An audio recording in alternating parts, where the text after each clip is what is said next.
এবারে পূর্ণকে কোলে নিয়ে সুন্দরবন ঘুরে দেখালেন পরীমণি। ঢাকায় চলচ্চিত্রের চিত্রনায়িকা পরীমণির ছেলে শাহীম মোহাম্মদ পূর্ণ ৩ বছরে পা রেখেছে।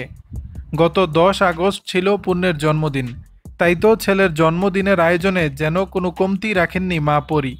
বেশ কিছু ঘরোয়া আয়োজনের পর এবার ছেলেকে নিয়ে সুন্দরবন বেড়ালেন নায়িকা। সেখানে ঘনিষ্ঠজনদের নিয়ে ছেলের জন্মদিনের বিশেষ এই মুহূর্ত কাটাতে দেখা যায় পরীকে। পরীর ছেলে পূর্ণর জন্মদিনের থিম ছিল সুন্দরবন ও বাঘ নিয়ে।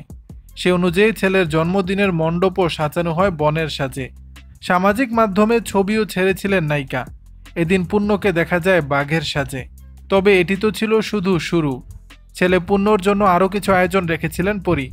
বিশেষ এই দিনটিকে আরও স্মরণীয় করে রাখতে ঘনিষ্ঠ কিছু শুভাকাঙ্ক্ষীদের নিয়ে পাড়ি জমান সুন্দরবন। সেখানে তাদের মধ্যমণি ছোট্ট পূর্ণ। এ সময় পরীর এক সহকর্মীর কাঁধে চড়তে দেখা যায় পূর্ণকে। পূর্ণর গায়ে দেখা যায় চিতা বাঘের ডোরাকাটা টাইগার স্যুট। এ সময় মুঠোফোনে ভিডিও ধারণ করছিলেন পরী। সামাজিক মাধ্যমে আরও কিছু ভিডিও শেয়ার করেছেন পরী, যাতে দেখা যায় সুন্দরবনের মাঝ দিয়ে ছেলে পূর্ণকে কোলে নিয়ে হাঁটছেন পরী। দর্শক, বিষয়টি নিয়ে আপনাদের মতামত জানাবেন নিচের কমেন্ট বক্সে।